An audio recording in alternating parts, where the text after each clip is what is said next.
거꾸로 매달린 여군 소희를 내려다보며 대위는 이제 다 끝났다고 비웃었다. 하지만 그녀는 단 한 번도 눈을 피하지 않았다. 그리고 손가락의 반지를 천천히 2번 누르는 순간 그 창고의 운명은 이미 정해져 있었다. 정확히 20분 뒤 밤하늘을 가르며 강한 헬기 특수부대가 창고와 부대를 통째로 집어삼켰다. 다음 이야기가 궁금하시다면 지금 바로 채널 구독해주세요. 이 영상을 어디서 보고 계신가요? 무료로 할 수 있는 소중한 응원, 더 좋은 이야기로 보답하겠습니다. 녹슨 철골에서 뿜어져 나오는 비릿한 쇠냄새와 둔탁한 파이프 마찰음이 음습한 창고 안을 날카롭게 찢었다. 이지한 소희는 두 발목이 굵은 밧줄에 결박된 채 허공에 거꾸로 매달려 있었다. 창백하게 질린 이마 위로 끈적한 식은땀이 흘러내렸다. 어지러운 시야 한가운데로 박성준 대위가 피비린내 나는 군번줄과 검은색 USB를 전리품처럼 흔들거리며 다가왔다. 이걸 찾으셨나? 이 발칙한 년녀나? 너 같은 룸살롱 마담녀는 그냥 얌전히 다리나 벌릴 것이지 주제 파악도 못하고 감히 비밀 장부를 캐고 다녀? 그는 조롱 섞인 비웃음을 흘리며 USB를 두꺼운 군화발로 지시겨 박살낸 뒤 주머니에 쑤셔 넣었다. 이내 부하들을 향해 턱짓하며 잔혹한 명령을 내렸다. 뭘 멍하니 서 있어? 전연 손가락 관절부터 하나씩 아작을 내버려. 거대한 덩치의 사내 둘이 쇠파이프를 질질 끌며 다가오는 찰나 먹잇감을 노리는 맹수처럼 이지안의 안광이 섬뜩하게 빛났다.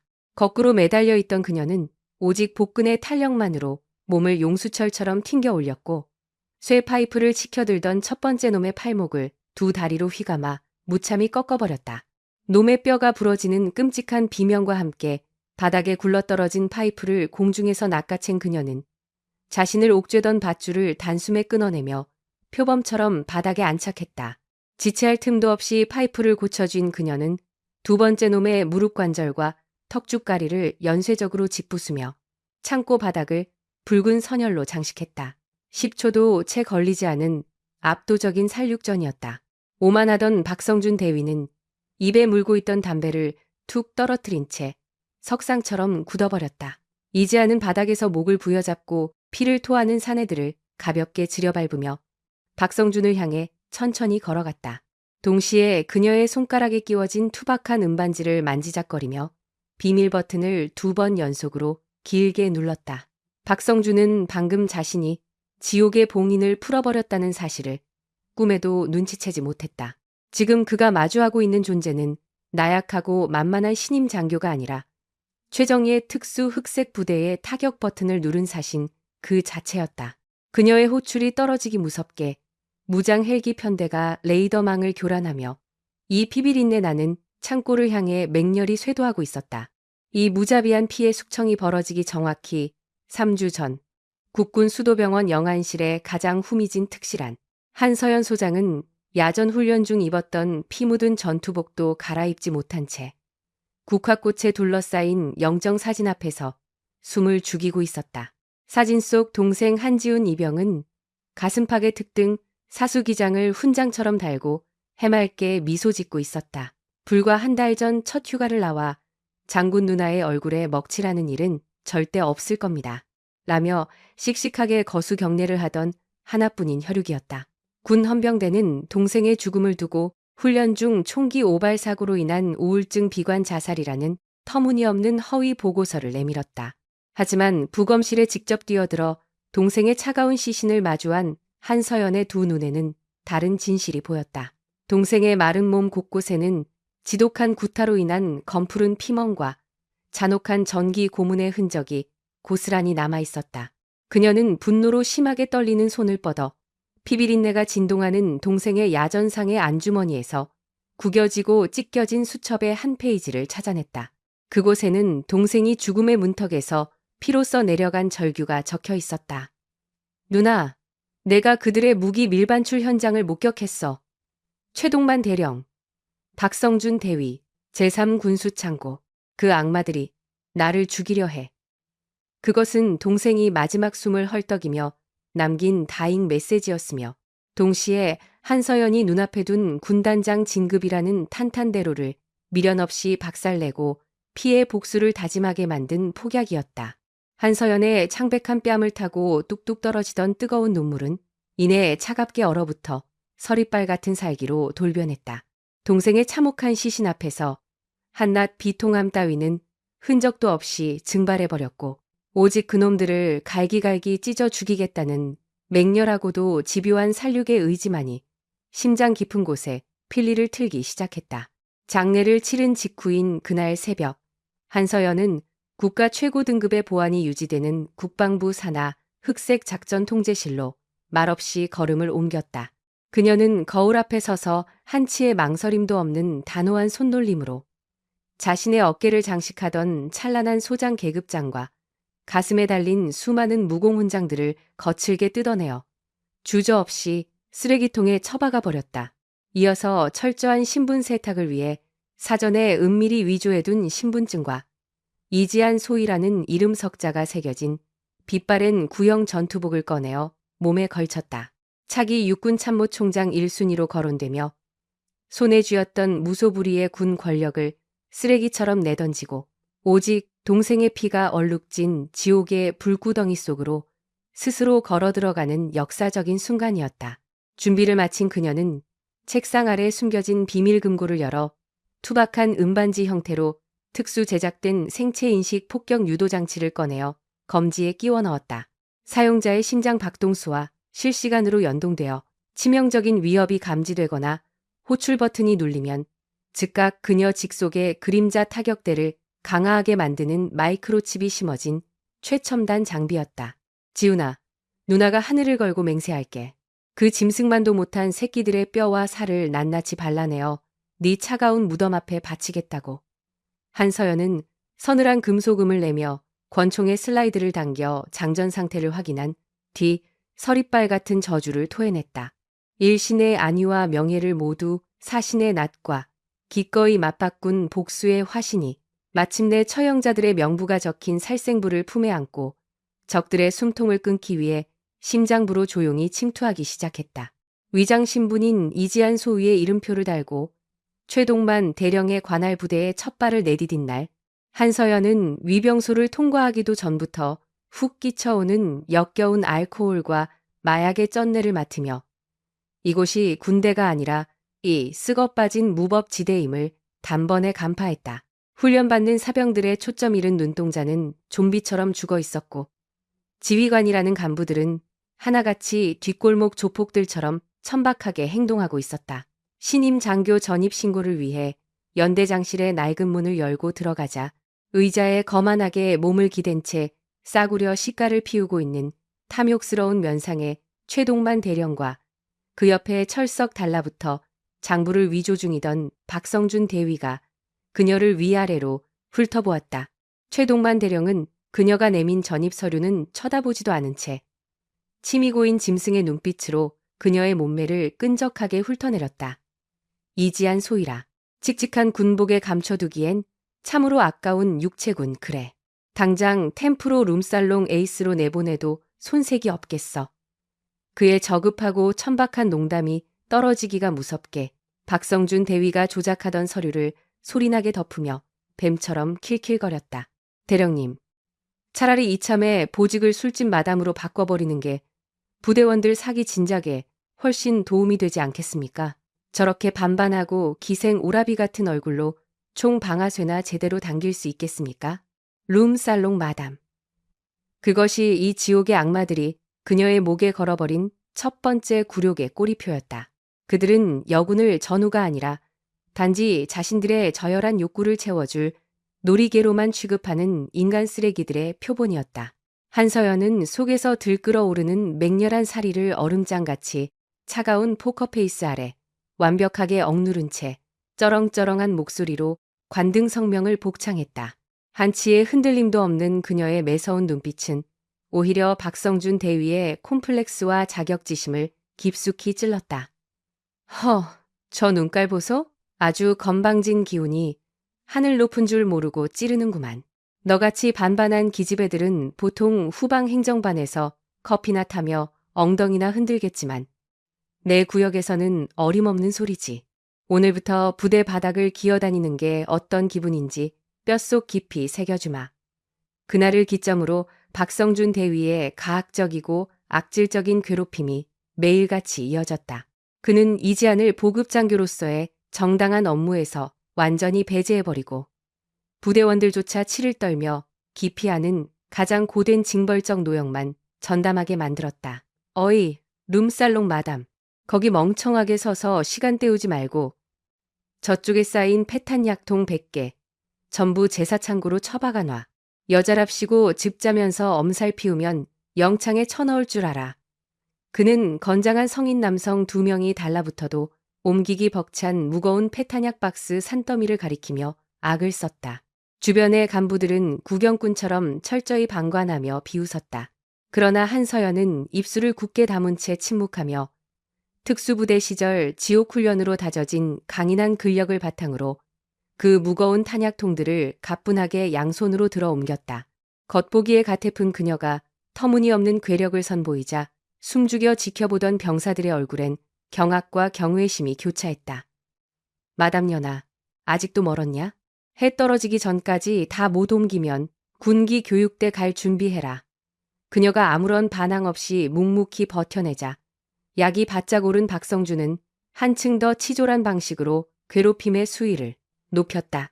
급기야 그는 간부 식당 한가운데서 먹다 남은 짬통을 바닥에 일부러 엎질러 버리고는 그녀에게 맨손으로 치우라며 모욕감을 안겼다. 왜, 비위가 상해서 구역질이라도 나시나? 너같이 천박한 년은 원래 짬통이나 뒤지면서 사는 게 분수에 맞아. 참 같으면 당장 전역 지원서 쓰고 꺼지든가. 박성준은 악취가 진동하는 식당 바닥에서 그녀의 얼굴을 향해 비열하게 담배 연기를 뿜어댔다. 하지만 한서연은 미간에 주름 하나 까딱하지 않고 무심하게 고무장갑을 낀 뒤 바닥에 널브러진 썩은 잔반들을 묵묵히 쓸어 담았다. 지금 그녀에게 모욕감 따위는 사치에 불과했다. 그녀의 혈관을 타고 흐르는 것은 1차원적인 분노가 아니라 목표물을 철저히 지어발기기 위해 응축된 차갑고도 예리한 살해뿐이었다.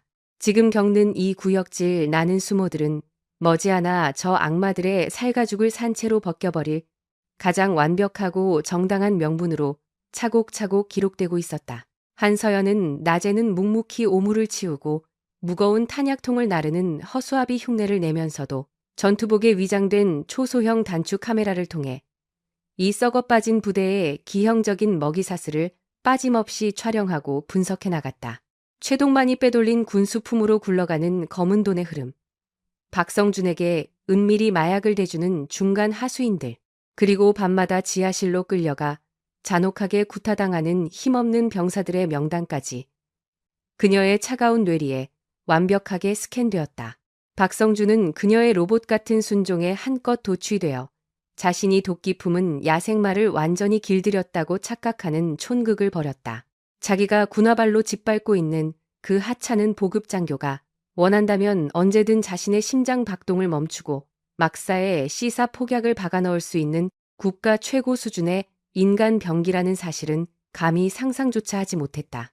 야심한 밤, 한서연은 서늘한 달빛 아래에서 날카로운 컴뱃 나이프의 날을 벼리며 숨죽여 때를 기다렸다. 동생을 죽음으로 몰고 간 공범들의 살생부가 완성되는 날, 이 오만하고 역겨운 쓰레기장을 거대한 불지옥으로 만들어버리겠다는 일념 하나로 혀를 깨물며 굴욕을 감내했다. 모욕적인 주간 일과가 종료되면 그녀는 곧장 은신처로 복귀해 동생 한지훈이 죽기 직전 남겼던 마지막 동선들을 역추적하는 흑색 작전에 돌입했다. 그녀가 설정한 최우선 타깃은 지훈과 같은 조로 근무하며 무기 밀반출 현장을 목격했을 확률이 가장 높은 위병소 초병들이었다. 그녀는 그들이 칠흑 같은 야간 경계를 서는 초소를 콕 집어 위문품을 빙자한 달콤한 간식거리들을 챙겨 들고 올라갔고 삼엄한 분위기를 풀며 자연스럽게 그들의 입을 열기 위한 대화의 판을 깔았다. 작전 초기, 병사들은 마치 전염병 환자를 대하듯 그녀를 슬금슬금 피해 다녔다. 박성준 대위의 전속 샌드백이자 룸살롱 마담으로 단단히 찍힌 요주의 인물과 함부로 엮였다가는 자신들 역시 쥐도 새도 모르게 야산에 파묻힐지도 모른다는 극도의 공포심이 부대 전체를 지배하고 있었기 때문이다. 병사들은 그녀가 무언가를 물어볼 때마다 시선을 바닥에 쳐박고 잘 모릅니다라는 기계적인 답변만 고장난 앵무새처럼 반복했다. 한서연은 흔들리는 그들의 동공 깊은 곳에 짓눌린 참담한 공포의 무게를 누구보다 잘 읽어낼 수 있었다. 이 살벌하고 부패한 병영에서 목숨을 부지하려면 스스로 눈과 귀를 막고 철저히 벙어리로 살아야만 했을 그들의 처지가 짐작이 갔다. 그러나 그녀는 결코 포기하거나 병사들을 다그치지 않았다. 위압적인 계급장을 내세우는 대신 그녀는 말없이 구슬땀을 흘리며 그들의 고된 일상 속으로 파고들었다. 새벽동이 트기 전부터 무거운 포탄 박스를 병사들과 함께 어깨에 짊어졌고 혹독한 훈련이 끝난 뒤에는 사비로 몰래 공수해온 시원한 얼음물과 초코바를 건네며 굳은 살이 박인 사병들의 거친 손을 진심을 담아 꽉 잡아주었다. 그 진정성 어린 따뜻한 온기에 굳게 얼어붙어 있던 병사들의 두터운 경계의 벽이 봄눈 녹듯 서서히 허물어지기 시작했다. 그러던 며칠 후 칠흑처럼 어두운 야간 탄약고 초번 근무를 서고 있던 한서연의 등 뒤로 익숙한 그림자 하나가 다급히 접근했다. 지훈과 같은 소대에서 한솥밥을 먹으며 절친하게 지냈던 정일병이었다. 그는 사시나무 떨듯 바들바들 떨며 주변의 눈치를 살피더니 금방이라도 끊어질 듯한 쉰 목소리로 조심스럽게 속삭였다. 이지한 소위님, 혹시 소위님, 우리 지훈이가 억울하게 죽은 그 사건의 진짜 배후를 캐내려고 일부러 이곳에 위장해서 오신 겁니까? 한서연은 섣불리 변명하거나 부인하지 않고 묵직하고도 단호하게 고개를 끄덕여 긍정의 뜻을 전했다. 정일병은 피가 날 정도로 입술을 꽉 깨물며 내적 갈등을 겪더니 이내 가슴속 가장 깊은 곳에 묻어두었던 피 맺힌 진실을 토악질하듯 쏟아내기 시작했다. 그의 흔들리는 두 눈동자에는 지독한 회한과 죄책감이 눈물과 함께 일렁이고 있었다. 지훈이는 절대 혼자서 목숨을 끊을 애가 아닙니다. 그 악마들에게 무참히 살해당한 겁니다. 제 목숨을 걸고 확신할 수 있습니다. 동생의 억울한 타살을 확증하는 그 끔찍한 증언에 한서연의 심장이 갈갈이 찢겨 나가는 듯한 고통이 엄습했다. 하지만 그녀는 끓어오르는 비통함을 초인적인 정신력으로 억누르며 차분하고 낮은 목소리로 다음 상황을 유도했다. 그 녀석이 세상을 떠나기 며칠 전 제3군수창고에서 도저히 믿을 수 없는 끔찍한 장면을 목격했다고 털어놓았습니다. 최동만 대령과 박성준 대위가 최상급 A급 군수 물자들을 박스째로 빼돌려 민간업자의 트럭에 불법으로 적재하는 걸 똑똑히 봤다면서요. 제게만 그 사실을 고백하며 언제 쥐도 새도 모르게 입막음 당할지 모른다며 극도의 공포에 사시나무처럼 떨었습니다. 정일병의 눈시울이 시뻘겋게 달아오르더니 이내 굵은 눈물방울이 뺨을 타고 속절없이 흘러내렸다. 그런데 못난 저는 제발 그냥 못 본 척 눈 딱 감고 다 잊어버리라고 오히려 화를 냈습니다. 계란으로 바위치기라며 발뺌하지 않으면 너도 죽고 나도 죽는다고 지훈이의 입을 억지로 틀어막은 건 다름 아닌 저였습니다. 결국 비겁한 제가 그 착한 녀석을 사지로 등 떠밀어 죽인 거나 다름없습니다. 한서연은 무너져 내리며 오열하는 정. 일병의 떨리는 양어깨를 단단하게 감싸 안았다. 내 탓이 아니다. 정일병. 넌 미쳐버린 지옥 속에서 살아남기 위해 처절하게 발버둥 쳤을 뿐이다. 자책은 접어두고 그날 밤에 있었던 끔찍한 진실의 끝을 내게 마저 말해다오. 정일병은 군복 소매로 범벅이 된 눈물을 거칠게 닦아내고는 핏빛으로 얼룩졌던 그날의 끔찍한 기억을 다시 끄집어냈다. 사건 당일 늦은 오후 박성준 대위가 작전과 사무실로 지훈이를 따로 불러냈습니다. 그리고 자정이 훌쩍 넘은 시간 내무반으로 간신히 돌아온 지훈이는 이미 사람의 몰골이 아니라 겨우 숨만 붙어있는 피투성이 송장이었습니다. 무자비한 군화발에 짓밟혔는지 왼쪽 갈비뼈가 완전히 함몰되어 있었고 전투복은 터진 상처에서 흐른 피로 검붉게 젖어 있었죠. 제가 기겁해서 무슨 일이냐고 아무리 캐물어도 녀석은 입술을 피가 나도록 깨문 채 침상 및 관물대 안쪽에 후미진 비밀 공간에 피 묻은 서류 봉투 하나를 필사적으로 쑤셔박는 것만 제 두 눈으로 똑똑히 보았습니다. 그리고 바로 다음 날 새벽, 지훈이는 부대 뒷산에 차가운 배수로 처박힌 채 싸늘한 주검으로 발견된 겁니다. 짙은 안개 속에 교묘하게 은폐되어 있던 끔찍한 진실의 뼈대가 소름 끼치도록 선명하게 수면 위로 떠올랐다. 동생 지훈은 단순히 부대 내 비리를 목격한 재수없는 방관자가 아니었다. 그 썩어빠진 악마들의 숨통을 단숨에 끊어버릴 치명적인 물증을 목숨 걸고 확보해 숨겨둔 고발자였던 것이다. 병영 내 악습과 부조리를 견디지 못하고 우울증에 걸려 자살했다는 헌병대의 공식 발표는 짐승만도 못한 살인귀들이 짜맞춘 구역질나고 조악한 삼류 시나리오에 불과했다는 것이 완벽히 증명되었다. 한서연의 단전 깊은 곳에서부터 억누를 길 없는 처절한 분노와 하나뿐인 혈육을 끝내 지켜주지 못했다는 뼈를 깎는 회한이 거대한 화산 폭발처럼 터져나왔다. 치밀어 오르는 사리를 참아내느라 꽉 틀어쥔 주먹의 손톱이 살점을 파고들어 붉은 선혈이 바닥으로 뚝뚝 떨어졌지만 그녀의 모든 감각과 신경은 오로지 잔혹한 피해 복수만을 정조준하고 있었다. 지훈이가 쓰던 그 관물대, 그놈들이 손을 대거나 수색한 흔적은 없었나? 네, 소희님. 헌병대의 형식적인 조사가 끝난 이후로는 재수 없다고 아무도 지훈이의 자리에 접근하지 않아 예전 그대로 먼지만 수북하게 쌓여 있습니다. 한서연의 흑요석처럼 짙은 칠흑빛 눈동자에 살을 내는 듯한 서리빨 같은 살기가 번뜩였다. 이제 그녀가 타격해야 할 핵심 표적은 명확해졌다. 동생이 살가죽이 찢겨나가고 뼈가 부서지는 끔찍한 고통 속에서도 끝끝내 지켜낸 그 결정적 물증을 최우선으로 회수해야만 했다. 그것이야말로 이 썩어 문드러진 적폐의 심장부에 꽂아 넣어 부대 전체를 재더미로 날려버릴 강력한 기폭제가 될 것이기 때문이다. 그녀는 목숨을 걸고 진실을 꺼내준 일병의 결단과 용기의 깊은 경의를 표하며 그의 전투복 건빵 주머니 안쪽으로 보안 위성 통신망 번호가 적힌 특수 방수 메모지를 은밀하게 찔러 넣어 주었다. 미행이 붙거나 신변에 조금이라도 위협이 감지되면 주저하지 말고 즉시 이 번호로 SOS 신호를 보내라. 너희들의 목숨은 하늘이 무너져도 내가 끝까지 사수한다. 이 비장한 맹세는 일개 힘없는 보급장교 이지한 소위가 건네는 얄팍한 발림말이 아니었다.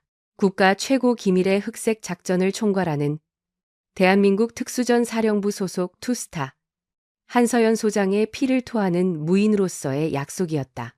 마침내 더러운 악마들을 모조리 도륙할 거대한 피해 체스판이 완벽하게 세팅되는 순간이었다.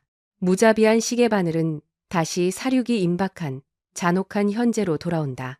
동생이 목숨으로 지켜낸 마지막 이정표이자 스모킹건을 손에 넣은 한서연의 작전은 이전보다 한층 더 치명적이고 맹렬하게 진화해 나갔다. 주간 일과 시간 동안 그녀는 박성준이 던져주는 인간 이하의 모욕적인 쓰레기 자빌들조차 고개를 숙인 채 묵묵히 처리하며 그 악마의 오만함과 방심을 극도로 팽창시켰다. 하지만 서늘한 달빛이 부대를 덮는 심야가 되면 그녀를 따르기로 맹세한 사병들과 함께 거대한 유령 부대처럼 움직이며 부대 전체의 전산망을 해킹하고 동생의 낡은 관물대를 샅샅이 해체해 나갔다. 억압받던 사병들은 막사내를 자유롭게 유영하는 투명 인간들처럼 활약하며 최정예의 정보원 역할을 톡톡히 해냈다. 그들은 박성준 패거리가 움직이는 순찰조의 동선과 사각지대를 완벽히 파악해냈고 연대장실 이중금고 깊숙이 숨겨져 있던 기밀 장부의 복사본을 기적적으로 빼돌려 그녀의 손에 쥐어주었다. 한서연은 밤잠을 완전히 전폐한 채 복잡하게 암호화된 불법 자금 내역들을 하나씩 산산조각내며 해독했다. 지훈이 피로 써 내려간 단서들을 집요하게 추적하고 대조한 결과 마침내 최동만과 박성준이 구축해 놓은 추악하고 거대한 검은 자금줄의 실체가 백일하에 까발려졌다. 그들은 해외 조세 회피처에 추적 불가능한 페이퍼 컴퍼니를 세워두고 우리 특수부대원들이 써야 할 최첨단 전술 장비와 고성능 방탄 플레이트를 해외의 악명 높은 용병단체에 천문학적인 금액을 받고 팔아넘겼다. 그리고 그 빈자리에는 권총 총알 한 발조차 막아내지 못하는 쓰레기 불량 폐기물들을 채워 넣은 뒤 서류를 조작하는 끔찍한 만행을 저지르고 있었다. 이는 군수품을 빼돌린 단순한 횡령 범죄의 수준을 넘어 지금 이 순간에도 최전방에서 조국을 위해 피 흘리는 전우들의 등 뒤에 시퍼런 칼을 꽂고 사리사욕을 채운 용서받지 못할 반역이자 이적 행위였다.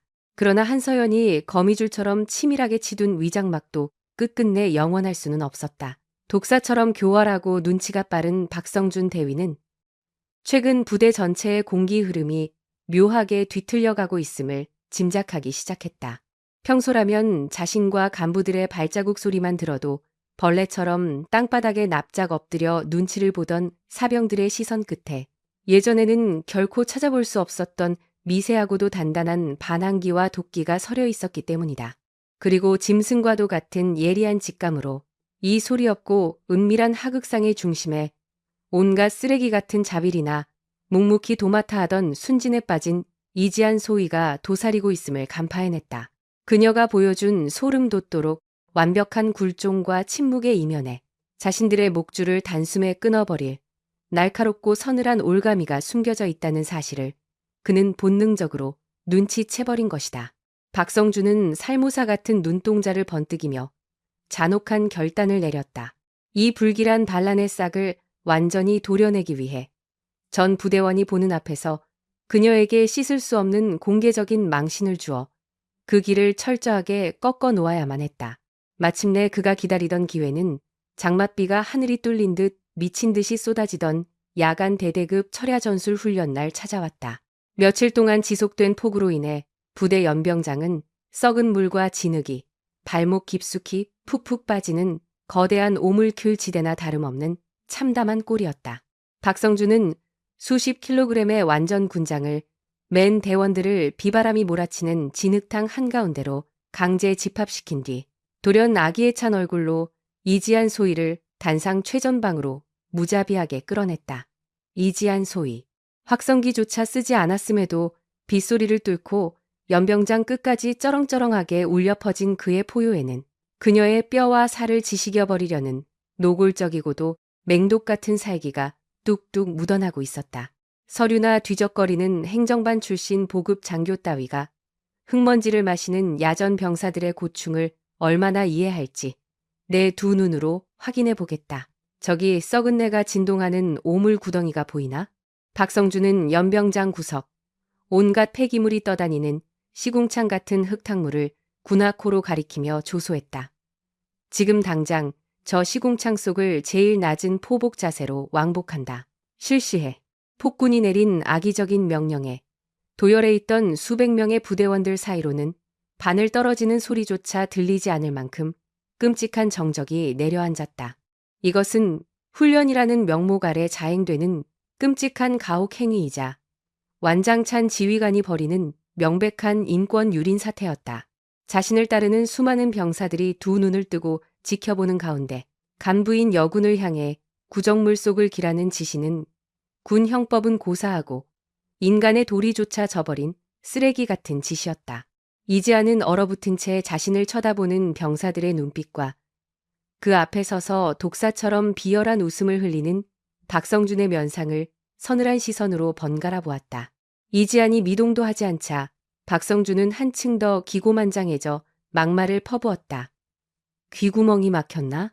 아니면 책상 물림으로 곱게 자라나서 저런 오폐수는 군화 끝에 묻히기도 역겨운가? 이래서 계집년들은 실전 부대에 짐덩어리밖에 안 된다는 거다.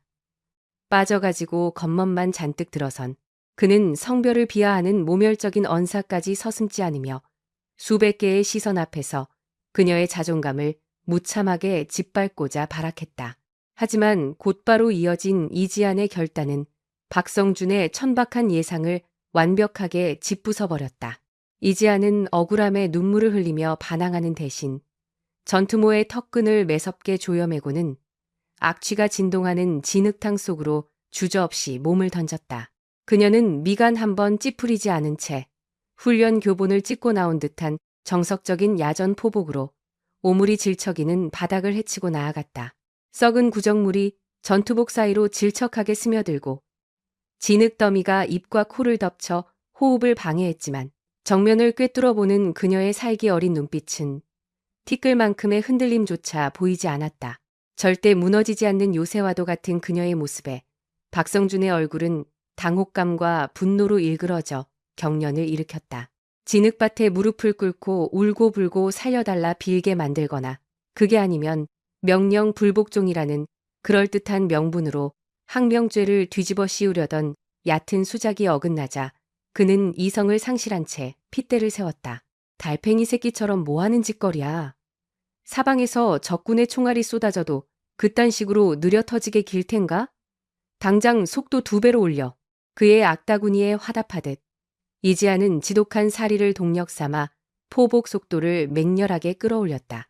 바닥의 돌멩이에 피부가 찢기고 전신의 근육이 파열될 듯 비명을 질렀지만 이 가학적인 폭력 속에서도 그녀의 이성은 오히려 혹한 속에 벼려낸 명검처럼 예리하게 빛을 발했다. 살댐을 파고드는 이 처절하고 짐승 같은 굴욕감을 그녀는 뼛속 깊은 곳부터 세포 하나하나에 지독하게 눌러담았다. 오늘 그녀가 뒤집어 쓴 이 구역질 나는 오물은 머지않은 날 박성준의 목숨을 갈기갈기 찢어놓을 핏빛 처형장으로 돌아올 것이 확실했다. 연병장을 에워싼 수백 명의 부대원들은 마른 침을 꿀깍 삼킨 채 이 숨이 턱 막히는 투쟁의 현장에 완벽히 압도당하고 있었다. 처음엔 그저 안타까움과 동정을 보내던 사병들의 눈동자는 어느새 형언할 수 없는 경외감으로 붉게 달아올랐다. 썩어빠진 상급자의 부당한 폭거 앞에서도 결코 꺾이지 않는 자존심, 그 범접할 수 없는 군인 정신의 정수를 두 눈으로 똑똑히 새기고 있었기 때문이다. 마침내 피를 토할 듯한 10번의 진흙탕 포복 왕복이 모두 끝났다. 머리카락부터 군화 밑창까지 시커먼 오물로 범벅이 된 이지아는 거친 숨을 내쉬며 털고 일어나 박성준의 코앞에 당당하게 다가섰다. 그녀의 형형한 두 눈은 빛 한 점 없는 심해를 유영하는 거대한 포식자처럼 기세에서 조금도 밀리지 않은 채 섬뜩하게 번뜩였다. 보고합니다.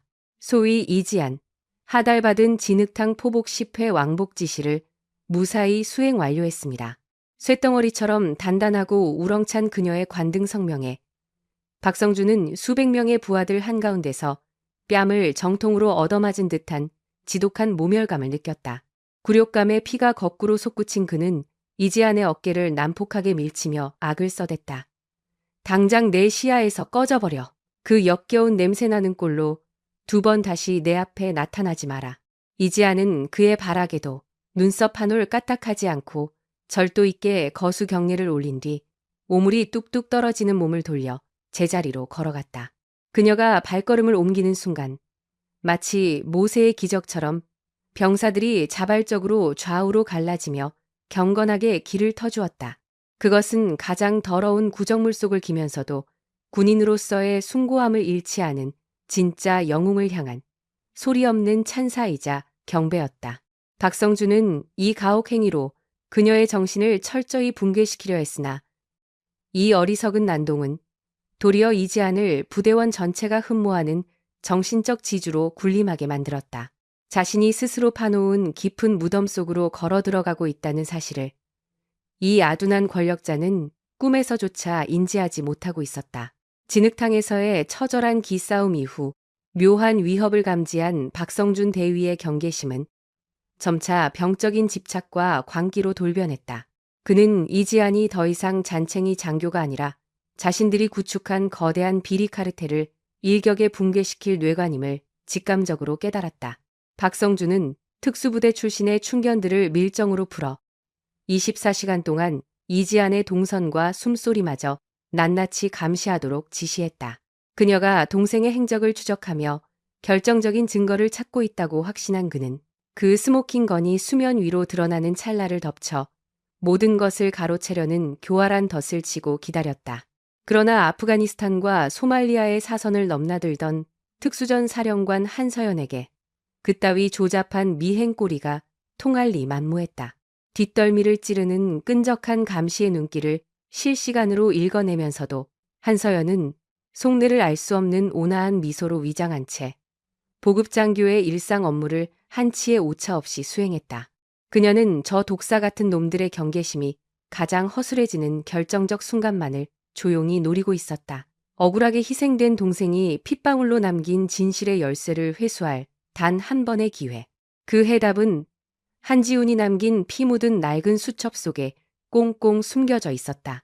한서연은 감시조의 눈꺼풀이 무거워지는 심야 시간마다 모스부호와 난해한 암호가 뒤섞인 동생의 기록을 밤을 새워가며 파헤쳤다. 길고 지루한 해독 작업 끝에 마침내 작전지도 좌표와 보급품 일련번호로 위장된 진정한 메시지가 모습을 드러냈다.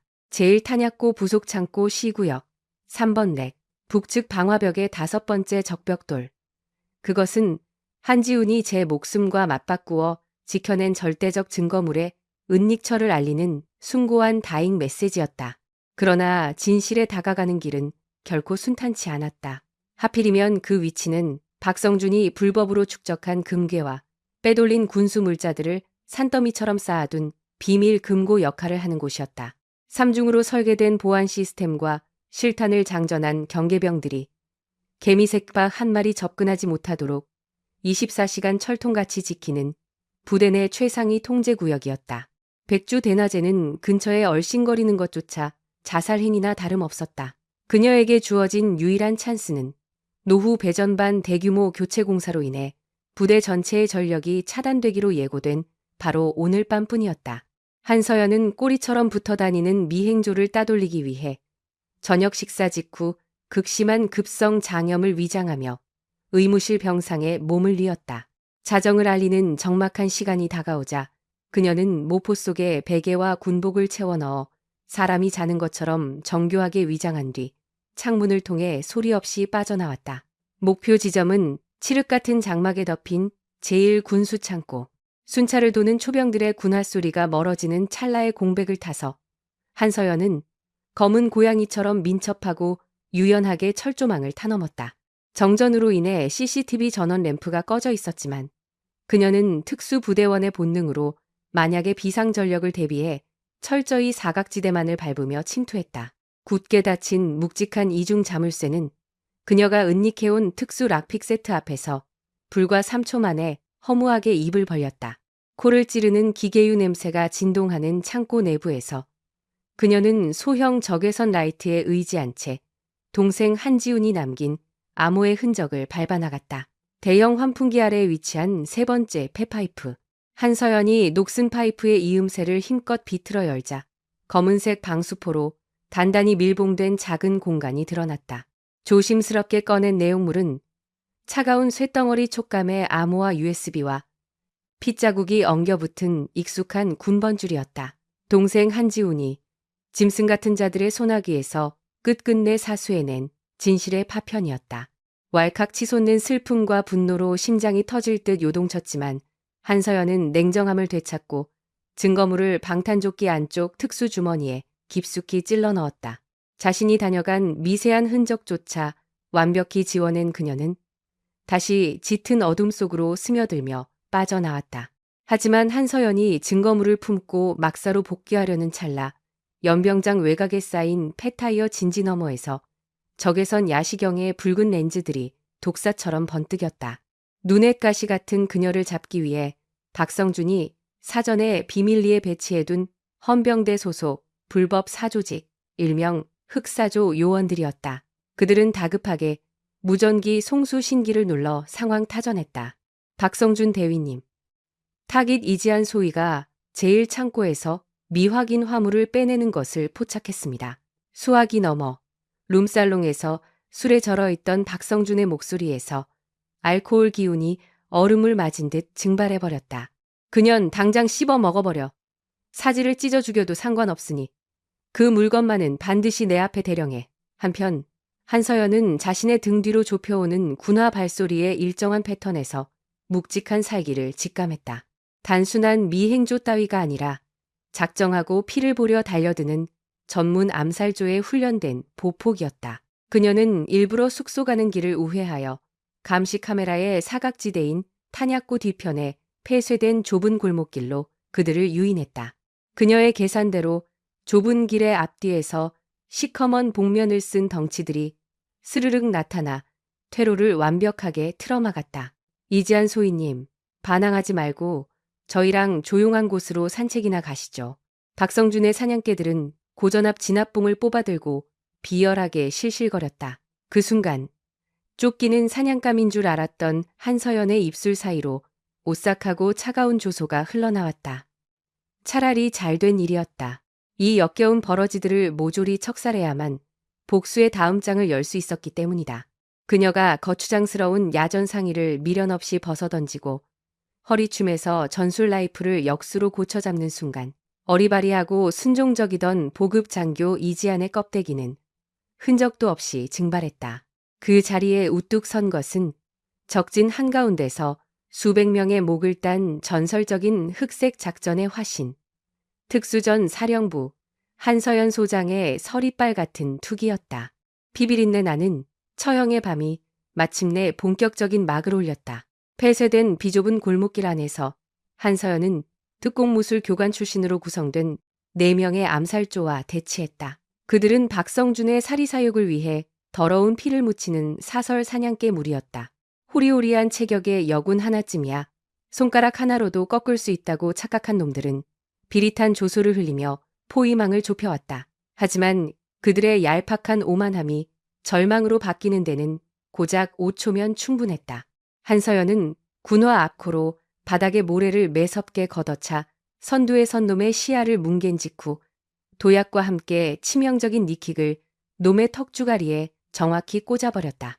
턱뼈가 박살나며 쓰러지는 첫 번째 놈의 어깨를 튠틀 삼아 허공으로 솟구친 그녀는 양발을 스크루처럼 회전시켜 뒤따라오던 2명의 명치와 관자놀이를 동시에 으깨버렸다.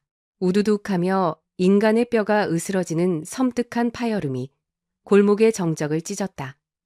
이것은 일반적인 호신용 군사 무술이 아니었다. 오직 적군의 숨통을 단숨에 끊어버릴 목적으로 개량된 대한민국 흑색 요원들만의 살인 격투술이었다. 눈 깜짝할 새 3명의 정예 요원이 픽어품을 물고 널브러지자 뒤에서 대기하던 거구의 마지막 사내는 사시나무처럼 다리를 떨며 뒷걸음질 쳤다. 한서연이 나이프를 고쳐쥐고 사냥감의 목줄을 끊으려 다가가는 그 찰나 쓰레기 더미의 짙은 그림자 속에서 숨죽이고 있던 5번째 인형이 기습적으로 튀어나왔다.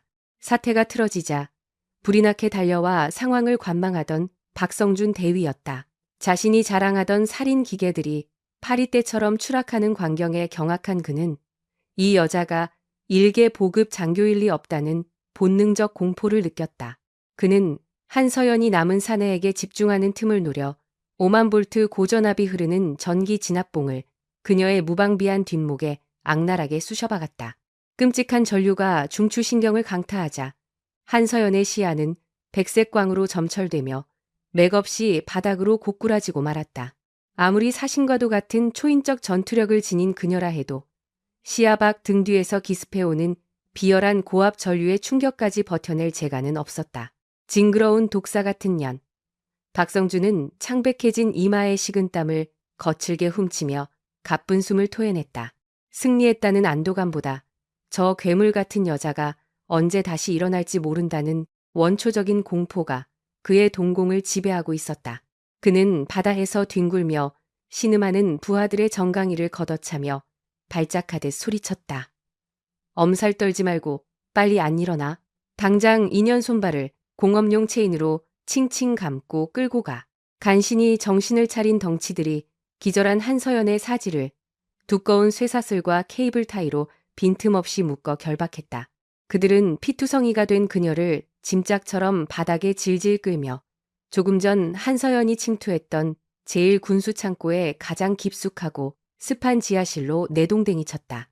얼마 후 머리칼이 쭈뼛 서는 차가운 얼음물이 정수리에 끼얹어지자 한서연은 번쩍 눈을 떴다. 흐릿한 초점이 돌아오자 그녀는 천장 크레인 고리에 2발이 묶인 채 짐승고기처럼 거꾸로 매달려 있다는 사실을 깨달았다. 이마가 찢어져 흘러내린 붉은 피가 턱끝을 타고 바닥으로 뚝뚝 떨어졌고 살을 파고든 쇠사슬은 당장이라도 팔다리를 끊어낼 듯 지독한 고통을 안겼다. 핏빛으로 물든 시야 너머로 녹슨 드럼통 위에 태블릿 PC를 세팅해놓고 오만하게 다리를 꼬고 앉은 박성준 대위가 비열한 웃음을 띠고 있었다. 이제야 상황 파악이 되나? 이지한 소위.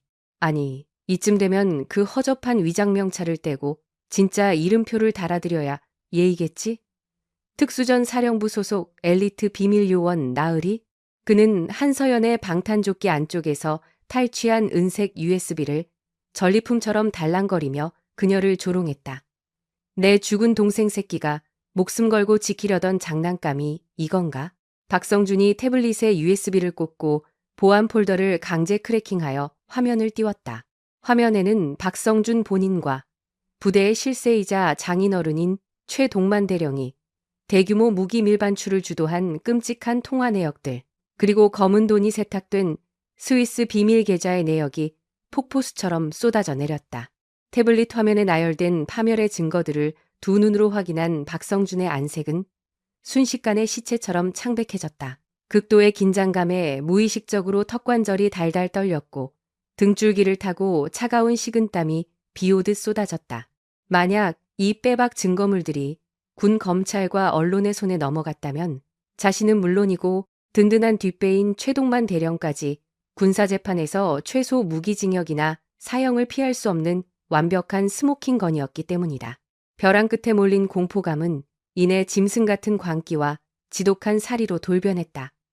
오늘 이 창고에서 이 여자와 함께 모든 진실의 뿌리를 불태워 버려야만 자신이 살 수 있었다. 박성준은 태블릿을 바닥에 신경질적으로 팽개치고는 한서연의 코앞까지 다가와 비릿하게 속삭였다. 피는 못 속인다더니 남매의 집념 하나는 인정해주지. 이런 1급 기밀까지 털어갈 줄은 상상도 못했거든. 그래. 정보전에서는 네 년이 날 완벽하게 이겼다. 그는 뱀처럼 교활한 조소를 흘리며 말을 이었다. 하지만 말이야, 역사는 결국 숨이 붙어있는 승자의 기록이거든. 박성준은 자신의 뒤에 버티고 선 사냥개들을 향해 턱짓으로 끔찍한 명령을 하달했다. 전연의 손가락 발가락부터 마디마디 씹어먹듯 부러뜨려라. 그 고고한 엘리트가 고통에 질려 오줌을 지리는 꼴을 4K 캠코더로 선명하게 찍어둬. 그리고 날이 밝기 전에 소각용 화로에 쳐넣고 뼈가루조차 남기지 마라. 끔찍한 사형 선고가 창고 안을 울렸다. 객관적으로 한서연의 명운은 잔혹한 고문 끝에 한 줌의 재로 사라질 위기였다. 박성준은 눈의 가시를 완벽히 제거했다는 도취감에 빠져 여유로운 콧노래를 흥얼거리며 창고의 묵직한 철문을 향해 뒤돌아섰다. 그러나 그 벌레만도 못한 오만 방자함이 그의 목숨을 재촉하는 최악의 패착이 될 줄은 상상조차 못했다. 진짜 피 튀기는 처단의 살풀이는 지금 이 순간부터 막을 올릴 예정이었다. 이 참혹한 핏빛 연극의 주인공은 무거운 쇠사슬에 묶인 채로도 단전에서부터 지옥의 불구덩이를 끌어올리고 있는 복수의 화신 한서연이었다. 특수전 사령관의 진정한 학살은 아직 시작의 첫발조차 떼지 않은 상태였다. 박성준 대위의 처형 명령이 떨어지기 무섭게 산만한 덩치의 암살조 2명이 소름 끼치는 미소를 흘리며 매달려 있는 한서연에게 접근했다. 선두에 선 놈은 푸른 불꽃을 뿜어내는 공업용 가스 토치를, 뒤따르는 놈은 칼날이 흉악하게 휘어진 전투용 카람빗을 번뜩이고 있었다. 그것은 도마 위에 묶인 사냥감을 잔인하게 난도질하려는 굶주린 들개떼의 모습과 같았다. 창고 철문의 차가운 손잡이를 잡고 있던 박성준은 콧대 높은 그녀가 짐승처럼 울부짖으며 살려달라 구걸하는 쾌감을 만끽하기 위해 잠시 발을 멈추고 고개를 돌렸다. 그러나 불과 몇 초 뒤 박성준의 시야에 펼쳐진 비현실적인 광경은 그가 군 생활 동안 믿어왔던 모든 물리적 상식과 오만함을 가루로 만들어버렸다. 죽은 듯 늘어져 있던 한서연의 두 눈이 섬광처럼 번뜩였다. 그 서늘한 눈동자 속에는 절망이나 고통 따위는 단 1g도 존재하지 않았다. 오직 사냥감을 물어뜯기 위해 조준을 마친 지옥에서 올라온 사신의 텅 빈 안광만이 불타오르고 있었다. 가스토치를 든 첫 번째 놈이 그녀의 타격 반경 안으로 발을 들이는 찰나 거꾸로 매달려 있던 한서연의 상체가 마치 용수철처럼 기괴한 탄력을 발휘하며 허공으로 솟구쳤다. 오로지 복부 코어 근육의 반동만으로 몸을 튕겨 올린 그녀는 자신의 두 다리로 거구의 목통을 감싸고 경동맥을 옥죄는 변형 트라이앵글 초크를 걸어버렸다. 우두둑. 뼈가 으스러지는 섬뜩한 파열음과 함께 몸무게가 100kg은 좋게 나갈 사내는 비명 한 번 내뱉지 못하고 그 자리에서 즉사해버렸다. 이 미친 독종년이, 동료의 허무한 죽음에 이성을 상실한 두 번째 놈이 카람빈 나이프를 미친 듯이 휘두르며 달려들었다. 그러나 시퍼런 칼날이 한서연의 피부에 닿기 직전 그녀는 죽은 놈의 굳어가는 어깨를 발판 삼아 허공에서 팽이처럼 몸을 비틀며 궤도를 틀었다. 한서연의 치밀하게 계산된 움직임에 말려든 놈이 헛손질을 하며 그은 카람빗 칼날은 그녀의 두 발목을 옥죄고 있던 케이블 타이와 공업용 체인의 연결고리를 완벽하고 깔끔하게 썰어버렸다. 구속구를 박살내고 자유를 되찾은 한서연의 몸놀림은 먹잇감을 노리는 흑표범과도 같았다. 1초가 채 되지 않는 찰나에 펼쳐진 예술적인 기동이었다. 허공을 벤 카람빗의 궤적에 당황한 적의 사각지대를 완벽하게 파고든 그녀는 가차없이 손날을 내리쳤다. 적의 경추를 강타하는 묵직한 타격음과 함께 거구의 사내는 그대로 고꾸라져 의식을 잃었다. 이제 이 지옥 같은 창고에 남은 것은 단 한 놈뿐이었다. 한서연은 굳게 닫힌 철문 앞에서 공포에 질려 굳어버린 박성준 대위 쪽으로 시선을 돌렸다. 이마에서 턱까지 흘러내린 붉은 피를 손등으로 거칠게 닦아낸 그녀는 양손목을 줄아매고 있던 케이블 타이를 맨손으로 뜯어 바닥에 던져버렸다. 마치 시면의 밑바닥에서 기어 올라온 복수의 화신처럼 그녀는 박성준을 향해 묵묵히 걸음을 옮겼다. 차가운 바닥을 딛는 그녀의 구두굽 소리는 섬뜩할 정도로 고요했지만 박성준의 귓가에는 자신의 목숨을 거두러 온 사신의 발소리처럼 울려 퍼졌다. 극도의 공포에 사로잡힌 박성준 대위는 다리 힘이 풀려 추하게 뒷걸음질을 쳤다. 지금 눈앞에 벌어진 광경은 그의 상식으로는 도저히 납득할 수 없는 현실이었다. 한낱 보급장교로 취급하며 조롱했던 그 연약한 여자의 몸에서 어떻게 저토록 압도적인 살기가 뿜어져 나올 수 있단 말인가? 그녀는 인간의 탈을 쓴 채 사륙을 위해 설계된 완벽한 전투병기 그 자체였다. 너 대체 정체가 뭐야? 악마냐? 공포로 찢어질 듯한 그의 절규가 창고 안을 메아리 쳤다. 한서연은 입가에 어떤 감정의 동요도 보이지 않은 채 순식간에 그의 코앞까지 거리를 좁혔다. 박성준보다 훨씬 작은 체구였으나 그녀의 등 뒤로 거대한 흑암이 몰려오는 듯한 숨막히는 압박감이 그를 완전히 짓눌렀다. 찰나의 순간 한서연의 두 손이 독사의 송곳니처럼 허공을 갈랐다. 그녀는 주먹을 쥐지도 강한 타격을 가하지도 않았다. 그저 손가락으로 박성준의 견갑골과 무릎 뒤쪽에 치명적인 급소를 예리하게 찔러 넣었을 뿐이다. 소름 끼치는 뼈의 파열음과 함께 박성준의 전신 근육이 제어력을 잃고 축 늘어졌다. 단말마의 비명을 지르며 차가운 시멘트 바닥에 나뒹굴었지만 끔찍한 고통 대신 전신이 얼음장처럼 굳어버리는 마비 증세가 그의 온몸을 장악했다. 폐부로 숨을 들이마시는 것 외에는 손가락 마디 하나조차 뜻대로 움직일 수 없는 완벽한 절망 상태였다. 한서연은 바닥에 엎드려 경련하는 박성준을 오물 보듯 무감각한 시선으로 내려다보았다. 한 번의 손놀림으로 그의 숨통을 끊어놓는 것은 너무나도 쉬운 일이었지만 그런 자비로운 죽음은 이 오만한 쓰레기에게 사치일 뿐이었다. 그녀는 이놈의 뼛속 깊이 각인될 절대적이고도 파멸적인 공포를 선사할 작정이었다. 모든 물리적 위협을 제거한 그녀는 여유로운 동작으로 검지에 끼워진 흑석 반지를 어루만졌다. 바닥을 기는 박성준의 초점 잃은 눈동자가 그녀의 손을 향하는 것을 확인한 순간 한서연은 링에 숨겨진 비밀 다이얼을 자비 없이 눌렀다. 어둠이 내린 창고 안에서 빛빛 섬광이 3번 번쩍였다. 그것은 지옥의 군단에게 강림을 명하는 신호이자 이 부패한 성체를 남김없이 쓸어버릴 처절한 피해 축제가 시작되었음을 알리는 호출이었다. 박성준은 눈앞을 붉게 물들인 그 끔찍한 섬광을 보며 가쁜 숨을 몰아쉬었다. 그 작고 불길한 불빛이 자신이 쌓아 올린 군사 요새를 한 줌의 재로 만들어버릴 대재앙의 카운트다운이라는 사실을 이 어리석은 사내는 상상조차 하지 못하고 있었다. 무거운 침묵이 내려앉은 폐창고안. 기절한 용병들의 몸뚱이와 사지가 마비된 채 꼴사납게 바닥을 뒹구는 박성준 대위를 발밑에 두고 한서연은 마치 신성한 구역을 수호하는 전장의 여신처럼 미동조차 하지 않았다.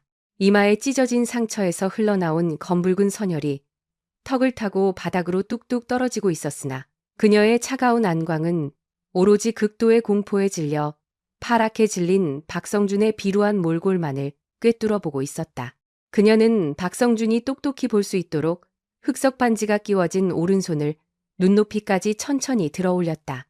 초점이 흔들리는 박성준의 눈동자를 똑바로 마주한 채 그녀는 반지에 숨겨진 호출 버튼을 한 번 더 꾹 눌렀다. 미세한 고주파음과 함께 아스라한 적색 광원이 칠흑 같은 어둠을 찢고 위성 네트워크를 향해 쏘아졌다. 코드명 추락한 여제. 그것은 한서연이 자신의 직속 친위대에 보내는 최상위 암호이자 이 썩어 빠진 적폐의 소굴을 지도상에서 완전히 소각해버리라는 잔혹한 선멸 명령이었다.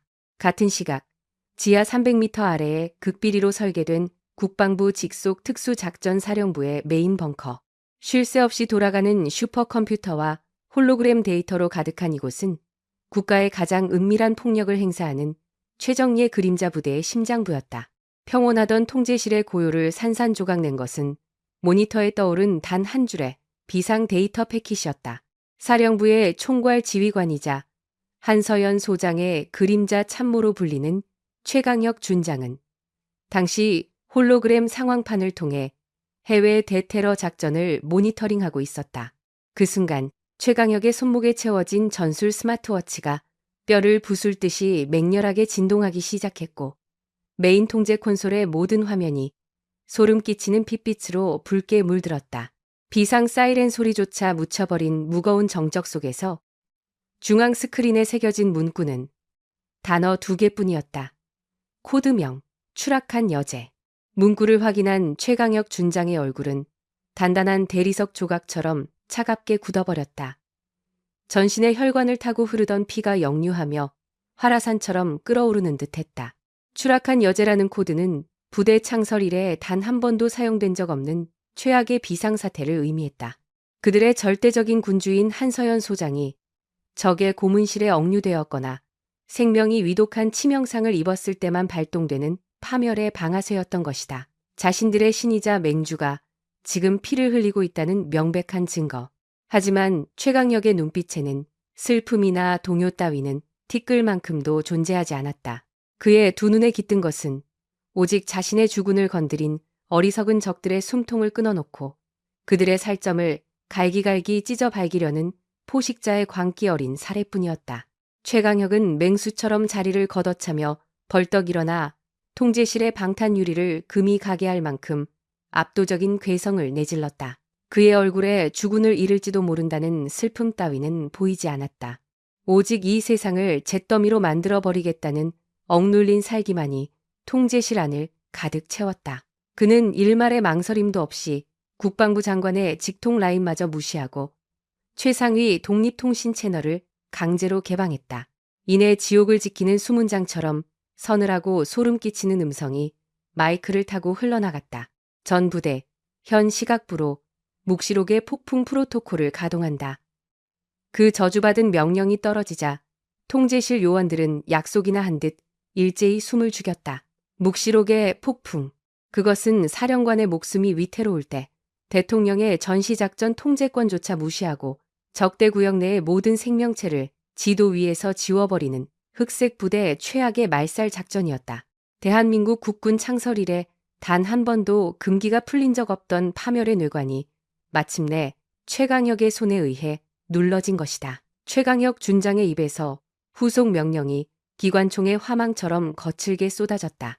제1흑호 강습여단은 즉시 실탄 제한 해제하고 완전 무장 상태로 전환한다.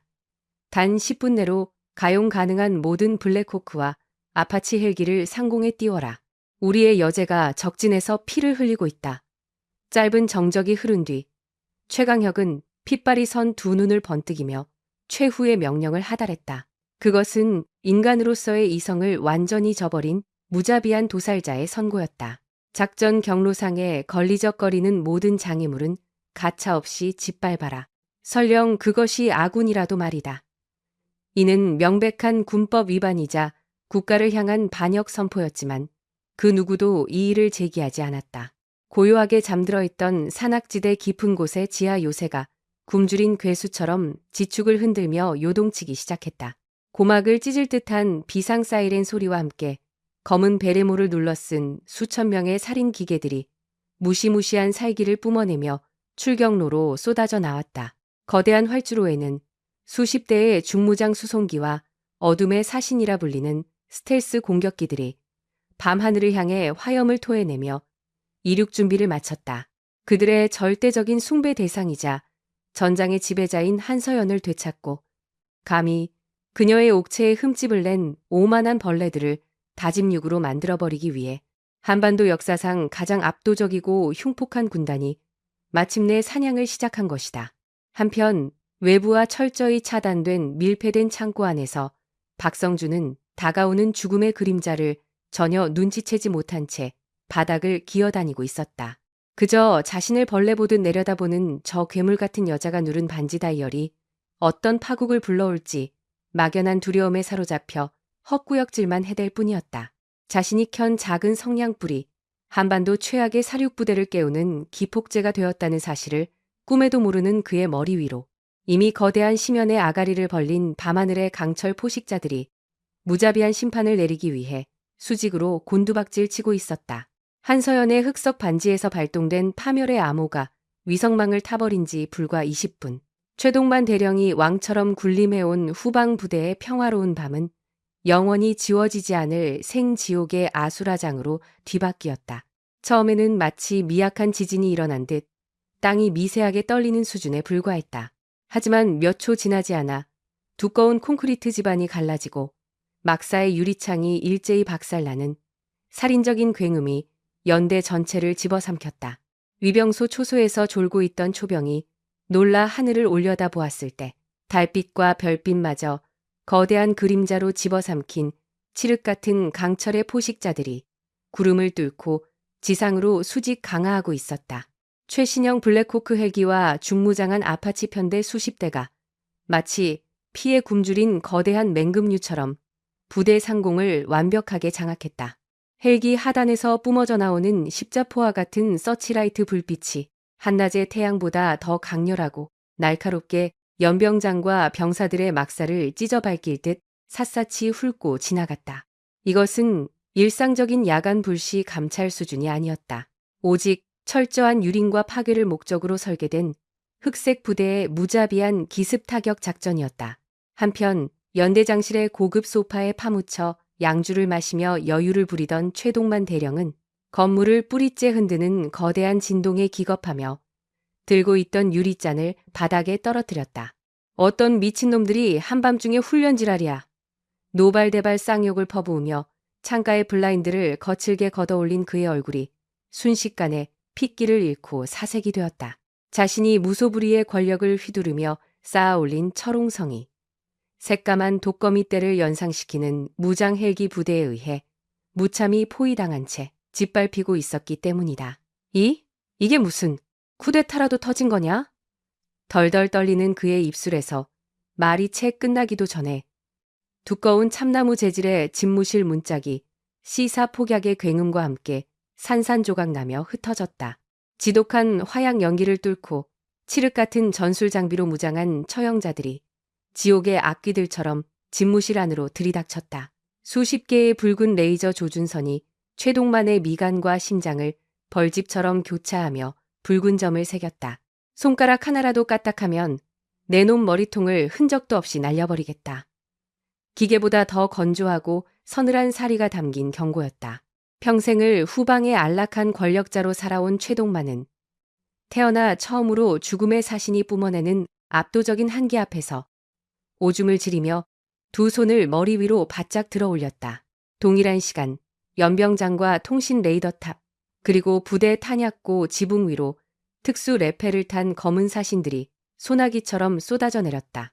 그들은 바로 한서연 소장의 직속 처형 부대인 제1흑호 강습여단 요원들이었다. 오직 적의 심장부를 도려내고 혈관을 끊는 데 특화된 이 인간 병기들에게 포로를 향한 자비 따위는 프로토콜에 존재하지 않았다. 마치 이 처절한 밤을 위해 수만 번의 모의 훈련을 거친 듯 타격대는 작전 개시 단 3분 만에 부대 외부와 연결된 모든 유무선 통신망을 절단하고 비상전력을 차단했으며 연대의 지휘 통제실을 완벽하게 접수해버렸다. 최동만의 지시를 받던 간부와 수족들은 반항 한번 제대로 해보지 못한 채 진압봉의 뼈가 부러지며 짐승처럼 포박되었다. 한때 후방 최고의 요새라 불리던 이 부대는 이제 외부 세계와 완벽히 단절된 채 죽음만을 기다리는 생지옥의 사형장으로 전락해버렸다. 이 참혹한 사륙의 폭풍이 시작된 제1특수 탄약창. 차가운 시멘트 바닥에 널브러져 경련하던 박성준 대위는 외부에서 들려오는 지옥의 융단 폭격 소리에 바지를 흠뻑 적시며 거친 숨을 내몰아쉬고 있었다. 낡은 환풍구 너머로 마치 악마의 검은 날개처럼 밤하늘을 수놓은 무장 헬기들의 실루엣과 폭음의 궤적을 두 눈으로 확인한 순간 그의 뇌리에 절망적인 벼락이 내리꽂혔다. 다방 여종업원 취급을 하며 자신이 모욕하고 구두발로 짓밟으려 했던 그 신임 소위가 실은 한반도에서 가장 잔혹한 살인병기들을 부리는 피해 절대자였다는 기막힌 진실을 깨달은 것이다.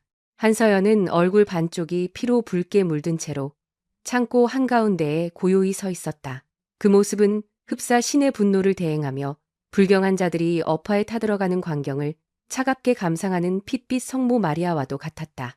잠시 후 외부와 통하는 두께 50mm의 견고한 강철 방폭문이 엄청난 폭발음과 함께 종이장처럼 구겨지며 떨어져 나갔다.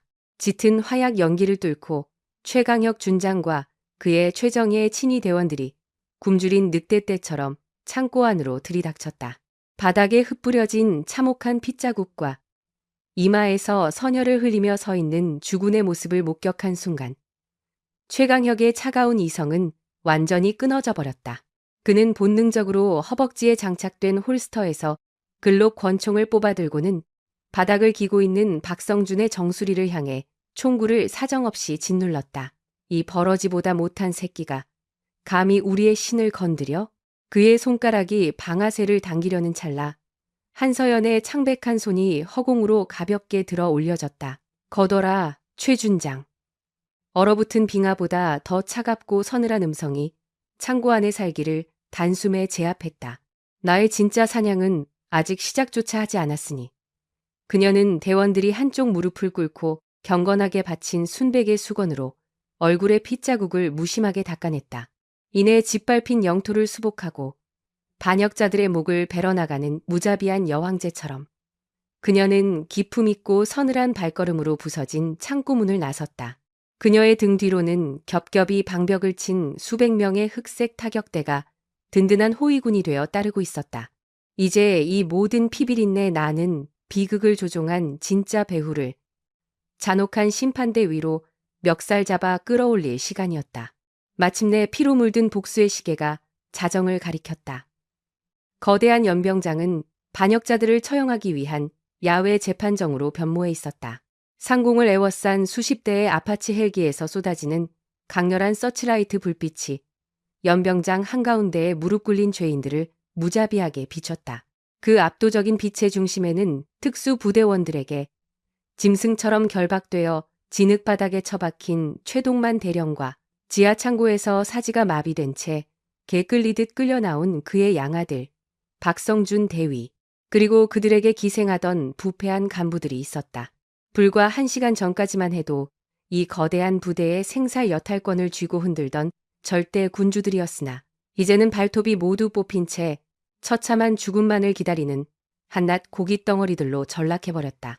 최동만 대령은 자신의 두 눈앞에 펼쳐진 현실을 부정하며 넋을 잃고 말았다.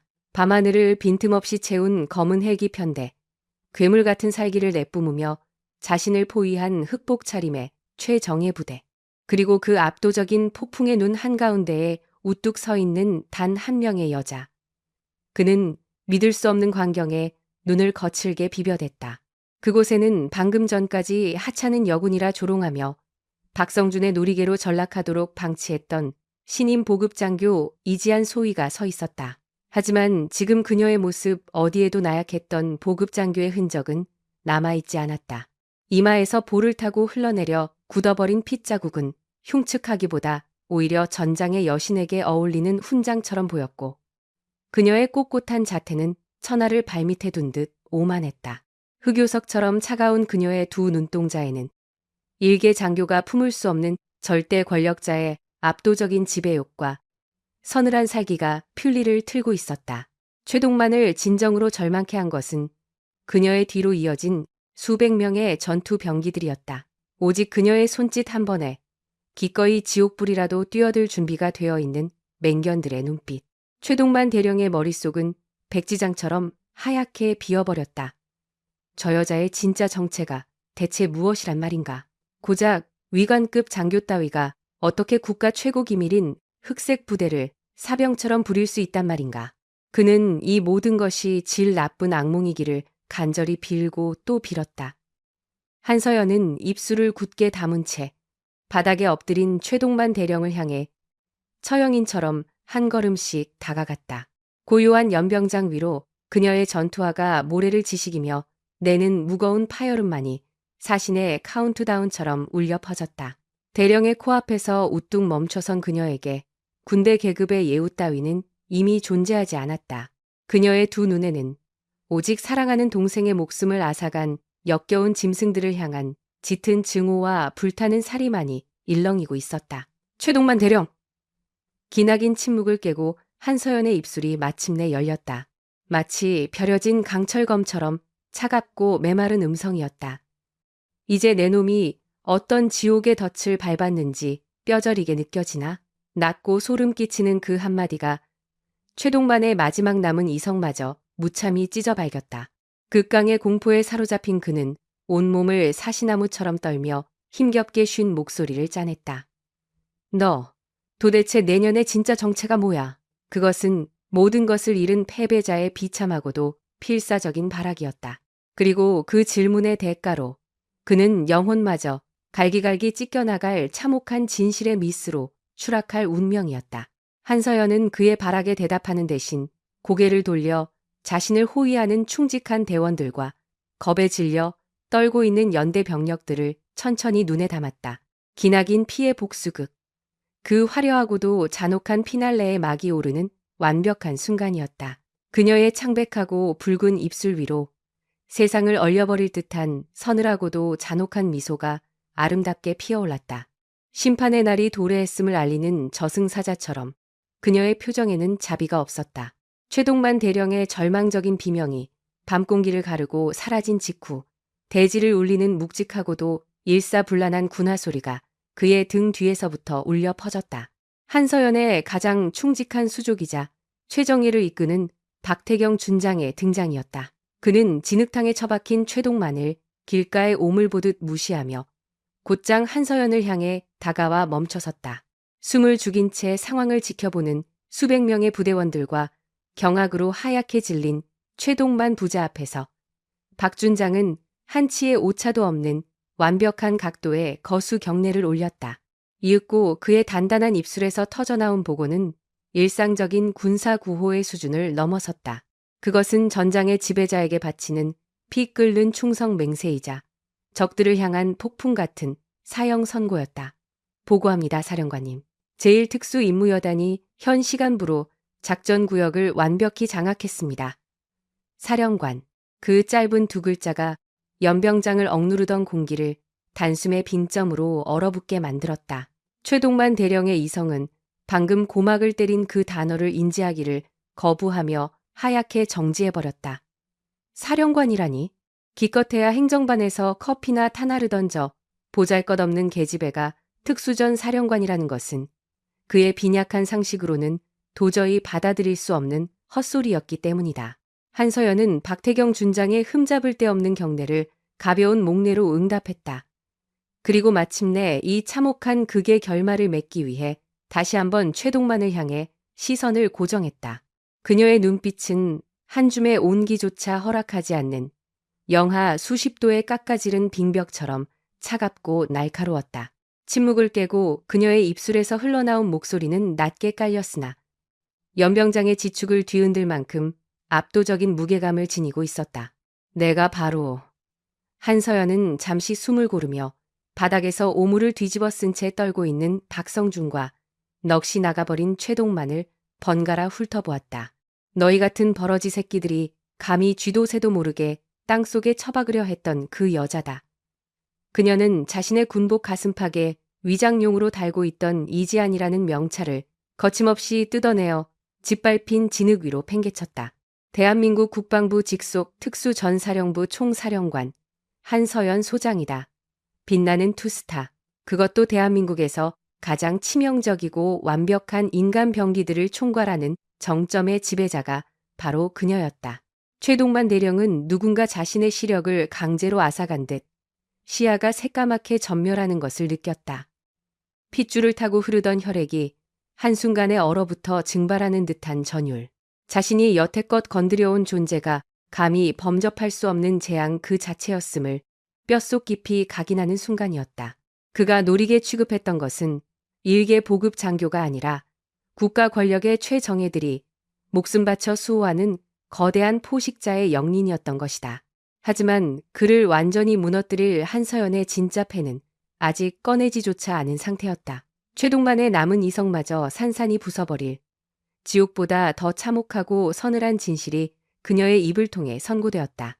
그리고 내놈들의 그 역겨운 소나귀에 무참히 도륙당한 한지훈 이병의 유일한 누나다. 비로소 모든 의문이 맞춰지는 결정적 순간이었다. 어째서 투스타 사령관이 모든 영예를 버리고 이 시궁창으로 기어들어 왔는지, 그토록 끔찍한 수모를 겪으면서도 어떻게 평정심을 유지할 수 있었는지, 그녀가 뿜어내던 그 섬뜩한 살기의 근원이 무엇이었는지 말이다. 크아! 최동만의 입에서 찢어지는 듯한 짐승의 절규가 터져나왔다. 그의 정신은 그 한마디에 완전히 붕괴되어 제 가루처럼 흩어졌다. 바닥에 널브러져 있던 박성준 역시 그 진실을 마주한 순간 공포를 넘어선 끝없는 심연으로 추락하는 것을 느꼈다. 자신들이 쾌락을 위해 짓밟았던 힘없는 훈련병이 이 나라에서 가장 잔혹한 핏빛 복수기를 불러들인 도화선이었음을 뼈저리게 후회했지만 이미 파멸의 카운트다운은 끝난 지 오래였다. 한서연은 더 이상 구더기 같은 그들에게 시선을 주지 않았다. 그녀는 고개를 돌려 자신의 신복에게 서리빨 같은 냉혹한 지시를 내렸다. 저 쓰레기들을 당장 결박해라.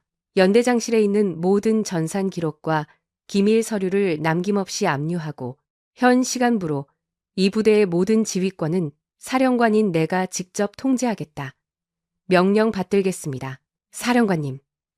명령이 떨어지기가 무섭게 흑복을 입은 특수 요원들이 기계처럼 빠르고 빈틈없이 움직였다. 이미 이성의 끈을 놓아버린 최동만 부자와 그 하수인들의 손목에 차갑고 묵직한 강철 수갑이 단단히 채워졌다. 철컥하며 쇳덩이가 맞물리는 파열음은 그들의 완벽한 몰락을 알리는 지옥의 장송곡과도 같았다. 길고 가혹했던 핏빛 사냥이 마침내 막을 내리는 순간이었다.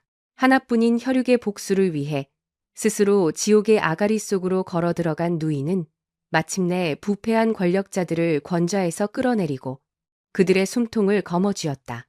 이제 그녀에게 남은 마지막 과제는 이 썩어 빠진 부대의 가장 깊은 곳까지 파고든 부패한 잔재들을 하나도 남김없이 불태워 정화하는 것뿐이었다. 한서연이 준비한 처형의 의식은 단순한 사적 복수극의 마무리가 아니었다. 그녀의 진짜 목적은 이 썩어 빠진 부대의 뼛속까지 스며든 악습과 횡령의 고리를 수백 명의 부대원들 앞에서 철저하게 도려내어 전시하는 것이었다. 제2, 제3의 억울한 죽음을 막기 위해서는 부패의 온상을 뿌리째 뽑아 태워버려야만 했다. 그녀가 턱짓으로 무언의 지시를 내리자 박태경 준장이 지하 밀실에서 찾아낸 동생의 피 묻은 USB를 높이 쳐들고 연병장 중앙의 단상으로 걸어나갔다. 대기하고 있던 통신병들이 번개처럼 움직여 그 작은 증거물을 부대의 메인 방송 시스템과 연동시켰다. 연병장을 가득 메운 장병들은 거대한 폭풍이 몰아치기 직전에 숨막히는 고요 속에서 마른 침을 삼키며 단상만을 뚫어져라 바라보았다. 한서연은 포승줄에 묶여 바닥을 기는 최동만과 박성준을 벌레 보듯 내려다보며 최후의 선고를 내렸다. 너희가 이 왕국에서 신처럼 군림하며 저지른 구역질 나는 짓거리들을 너희가 짓밟았던 병사들과 함께 두 귀로 똑똑히 감상하게 만들어주마. 그녀의 손짓이 떨어지는 찰나 박준장의 손가락이 키보드의 엔터키를 무자비하게 강타했다. 순간 거대한 스피커가 찢어질 듯한 파열음과 함께 그동안 감춰져 왔던 악마들의 추악한 범죄 행각이 부대 전역으로 생생하게 송출되기 시작했다. 가장 먼저 정적을 깬 것은 대형 스피커를 통해 흘러나오는 최동만 대령과 불법 무기 브로커 간의 역겨운 뒷거래 녹음 파일이었다. 불량 방탄복 납품을 대가로 돈다발이 오가는 바스락거림, 그리고 전방 병사들의 목숨을 헐값에 팔아넘기며 탐욕스럽게 낄낄거리는 웃음소리가 연병장의 찬 공기를 갈랐다. 그 구역질 나는 진실을 마주한 병사들의 얼굴에는 걷잡을 수 없는 분노의 불길이 치솟았다. 실전에서 총알 한 발도 막아내지 못할 쓰레기 방탄복을 입고 훈련했던 자신들의 희생이 저 악마들의 배를 불리는 수단이었다는 사실에 부대원들은 핏물이 맺히도록 주먹을 쥐었다. 연달아 재생된 파일은 박성준 대위가 밀반출을 목격한 한지훈 이병을 짐승처럼 구타하던 끔찍한 현장의 음성이었다. 야, 이 쥐새끼만도 못한 새끼야. 네가 뭘 건드렸는지 알아? 한 번만 더 내 구역을 기웃대면 네 시체를 토막내서 네 부모 집 앞으로 퀵 배송해 줄 테니 입 다물어라. 뼈가 으스러지는 듯한 소름 끼치는 타격음과 함께 피를 토하며 살려달라 애원하는 한지훈, 이병의 처절한 비명이 허공을 울렸다. 철저히 은폐되었던 살인극의 실체가 낱낱이 공개되자 연병장 곳곳에서는 피가 거꾸로 솟는 듯한 장병들의 억눌린 쇳소리와 분노에 찬 탄식이 화산처럼 터져나오기 시작했다. 이 끔찍한 폭로전의 정점을 찍은 것은 사열대 측면에 긴급 설치된 대형 스크린의 영상이었다. 화면에는 음습한 폐창고 안에서 쇠사슬에 결박당한 채 거꾸로 매달린 한서연과 그녀를 조롱하는 박성준의 비열한 모습이 고스란히 담겨 있었다. 커피나 나르던 천박한 계집애가 겁도 없이 어딜 쑤시고 다녀 여군을 사람 취급도 하지 않는 저열한 폭언, 부하들에게 무자비한 정기 고문을 지시하는 끔찍한 명령, 그리고 고통받는 모습을 보며 희열에 찬 웃음을 터뜨리던 박성준의 악마 같은 표정이 대형 화면을 가득 채웠다. 감춰져 있던 부대의 추악한 그림자가 남김없이 빛을 보는 순간이었다. 최동만과 박성준은 처형을 기다리는 죄수들보다 더욱 비참하게 고개를 떨구었다. 자신들을 향해 쏟아지는 수백 명의 증오, 어린 시선과 살기 어린 분노를 맨정신으로 감당할 수 없었기 때문이다. 오직 공포와 억압으로 쌓아 올렸던 그들의 절대 권력은 다름 아닌 자신들의 역겨운 음성과 범죄 현장에 의해 갈기갈기 찢겨나가고 있었다. 충격적인 진실 폭로가 끝나고 스크린이 꺼지자 연병장에는 숨소리조차 들리지 않는 섬뜩한 정적이 감돌았다. 그러나 그 고요는 1초도 지나지 않아 활화산이 폭발하듯 장병들의 거대한 함성과 들끓는 살기로 탈바꿈했다. 그동안 짐승처럼 짓밟혀온 부대원들의 인내심이 임계점을 돌파한 것이다. 장병들은 자신들을 기만하고 전우를 참혹한 죽음으로 내몬 짐승 같은 반역자들을 향해 억눌러 왔던 울분을 토해내며 짐승처럼 포효했다. 저 쓰레기 같은 놈들을 찢어 죽여라. 이 더러운 배신자 새끼들. 연병장을 쩌렁쩌렁 울리는 병사들의 분노는 썩어 문드러진 적폐의 장벽을 부수어버리는 거대한 혁명의 불길이었다. 요동치는 수백 명의 장병들을 고요히 응시하던 한서연은 확성기를 들고 얼음장같이 차가운 목소리로 좌중을 압도했다. 이곳에 너희들이 저지른 끔찍한 사륙과 부정부패의 증거가 명백히 존재한다. 너희 버러지들에게는 이제 변명할 주둥이를 놀릴 권리조차 없다. 그녀는 차가운 쇠수갑에 결박당해 사시나무 떨듯 떠는 최동만과 박성준을 향해 사형 선고와도 같은 일가를 내리꽂았다. 내 놈들의 더러운 목숨은 군사법정의 서늘한 단두대 위에서 끊어질 것이다. 하지만 형장으로 끌려가기 전에 너희가 쓰레기 취급하며 짓밟았던 이 청춘들의 피 끓는 분노를 똑똑히 눈에 담아둬라. 너희가 만들어낸 이 끔찍한 생지옥을 지옥불에 떨어져서도 영원히 기억해라. 그녀의 손짓이 떨어지자 무장한 흑색 작전 요원들이 두 악당의 목덜미를 짐승 다루듯 거칠게 잡아끌었다. 완전히 박살난 권력자들의 비참한 뒷모습을 향해 장병들의 증오 어린 시선이 맹렬한 불화살처럼 쏟아졌다. 모든 추악한 범죄의 껍데기가 벗겨진 연병장 위로 억울하게 피 흘린 영혼들의 하늘 위로하듯 차갑고도 서늘한 새벽이 밝아오고 있었다. 건군 이래 사상 최악의 병영 적폐로 기록된 최동만 게이트에 대한 군사 재판은 온 국민의 걷잡을 수 없는 분노가 들끓는 가운데 유례 없이 신속하게 진행되었다. 국방부 특검과 군사재판부는 한서연 소장이 사선을 넘나들며 빼돌린 불법 장부와 억압받던 장병들의 눈물 섞인 증언을 철저히 대조하며 그들이 저지른 악마적인 범죄들을 한치의 오차 없이 증명해냈다.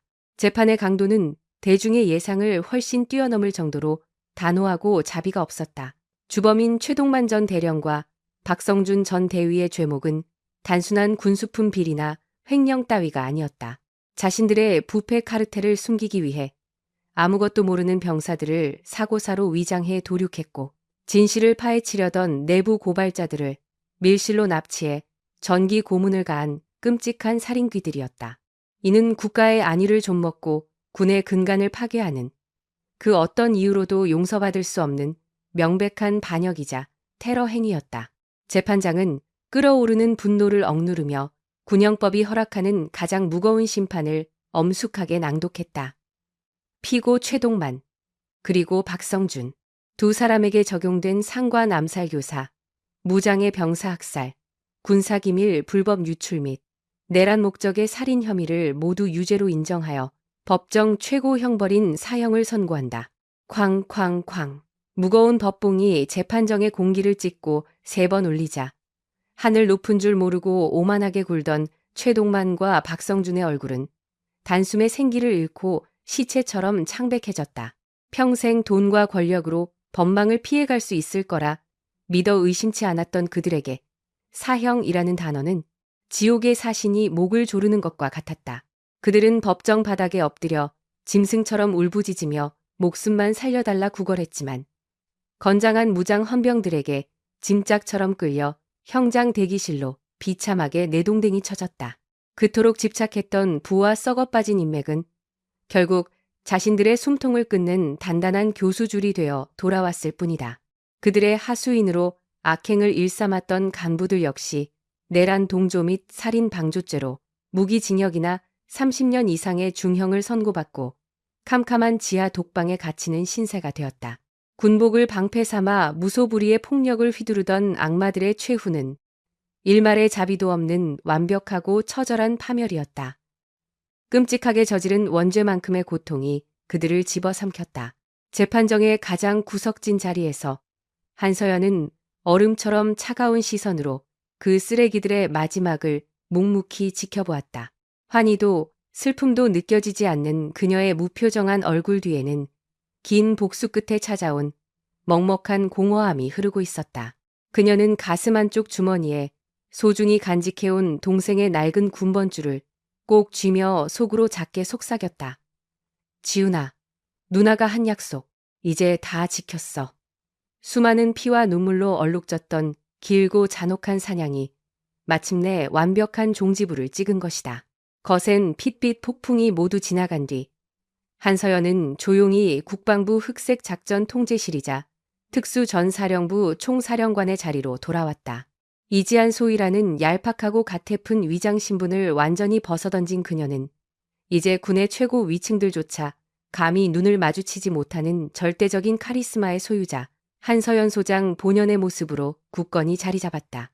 단지 억울하게 죽은 피부치의 복수를 위해 시작되었던 그녀의 맹렬한 사투는 결과적으로 군 내부에 거미줄처럼 얽혀있던 썩은 적폐 카르텔을 모조리 도려내는 거대한 혁명의 불길이 되었고 고통받던 평범한 장병들의 가슴 속에 희망이라는 씨앗을 심어주었다.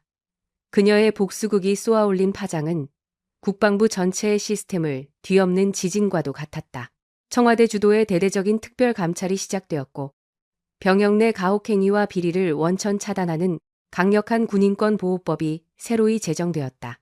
제2의 한지훈이 피 흘리는 것을 막고 제2의 최동만 같은 괴물이 자라나는 것을 차단하기 위해 한서연은 칼을 내려놓고 방패를 들었다. 그녀는 평생 모은 자신의 전 재산을 내놓아 동생의 이름을 딴 한지훈 군인권 센터를 설립했다. 이 기관은 군 내부에 억압받는 피해자들을 구출하고 최고의 변호인단과 정신과 전문의들을 무상으로 지원하는 장병들을 위한 난공불락의 피난처가 되었다. 피눈물 나게 억울했던 동생의 희생은 그저 슬픈 과거로 증발하지 않고 썩어가는 군대를 정화하는 위대하고 거룩한 초석이 되어 찬란한 생명력으로 다시 태어난 것이다. 그로부터 반년의 세월이 흐른 늦가을, 시리도록 푸른 하늘 아래 수많은 호국 영령이 잠든 국립현충원. 한서연은 임관 첫날의 그 경건한 마음가짐처럼 각 잡힌 부동자세를 유지한 채 아담한 대리석 묘비 앞에 섰다. 그 비석에는 그녀의 캄캄한 삶의 유일한 구원이자 따뜻한 빛이었던 동생, 육군 이병 한지훈이라는 이름이 영광스러운 훈장처럼 깊게 새겨져 있었다. 과거 신분을 숨기기 위해 허름한 옷차림으로 어둠 속을 거닐던 모습은 온데간데 없고 지금 그녀의 두 어깨 위에는 태양 아래 눈부시게 빛나는 소장 계급장인 투스타가 찬란하고 위풍당당하게 얹혀 있었다. 그녀는 티 없이 맑고 하얀 국화꽃 한 다발을 동생의 묘비 앞에 조용히 내려놓았다. 더 이상 그녀의 눈가에 맺힌 눈물은 없었다. 그 대신 모진 비바람과 피보라를 이겨낸 자만이 지닐 수 있는 평온함과 동생을 향한 애틋하고 따스한 미소가 얼굴을 채우고 있었다. 차갑게 식은 묘비를 따뜻한 체온으로 어루만지며 그녀는 바람에 자신의 목소리를 실어보냈다. 지훈아, 누나가 그 쓰레기들 전부 지옥으로 보냈어. 이제 아팠던 기억 다 잊고 그곳에선 편안하게 쉬어. 그 애절한 속삭임을 듣기라도 한 듯 어디선가 불어온 포근한 가을 바람이 하얀 국화의 향기를 하늘 저편으로 실어날랐다. 마치 고통 없는 천국에 도달한 동생이 수고한 누나를 향해 따뜻한 위로의 미소를 짓는 것만 같았다. 지옥의 밑바닥을 뒹굴었던 잔혹한 핏빛 복수의 서사시는 비로소 완벽한 마침표를 찍었다. 이제 한서연의 단단한 어깨 위에는 억울하게 눈 감은 동생의 다 피지 못한 청춘과 그녀의 헌신 덕분에 새 삶을 얻은 수많은 청년들의 내일이 함께 올려져 있었다. 그녀는 과거의 상흔에 미련을 두지 않고 뒤돌아서서 눈부신 아침해가 떠오르는 새로운 군대를 향해 묵직하고 당당한 걸음을 내디뎠다. 그녀가 나아가는 앞길을 찬란한 황금빛 아침 햇살이 따스하게 비추며 길을 열어주고 있었다.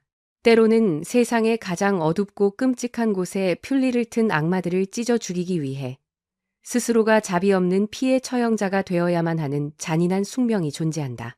한서연 소장은 그저 편안하게 누릴 수 있었던 절대 권력자의 안락한 옥좌를 기꺼이 박살내고 썩은 내가 진동하는 사지에 한가운데로 직접 뛰어드는 험난한 길을 택했다.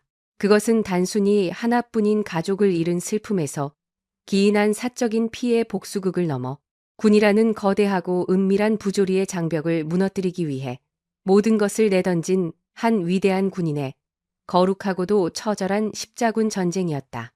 최종적인 의미와 교훈은 다음과 같습니다. 진짜 군인은 계급으로 사람을 짓밟는 자가 아니라 어떤 상황에서도 전우와 진실을 끝까지 지켜내는 사람이다. 권력과 지위로 세상을 지배하는 것처럼 보이던 자들도 결국 하나의 진실 앞에서는 무너질 수밖에 없다. 숨겨진 폭력과 부패는 오랫동안 어둠 속에 숨어 있을 수는 있어도 누군가 끝까지 포기하지 않고 버틴다면 언젠가는 반드시 빛 아래로 끌려 나오게 된다. 권력은 언젠가 사라지지만 진실과 정의는 결국 돌아와 모든 것을 바로잡는다. 그리고 그 순간 진짜 군인의 이름이 비로소 역사에 남게 된다.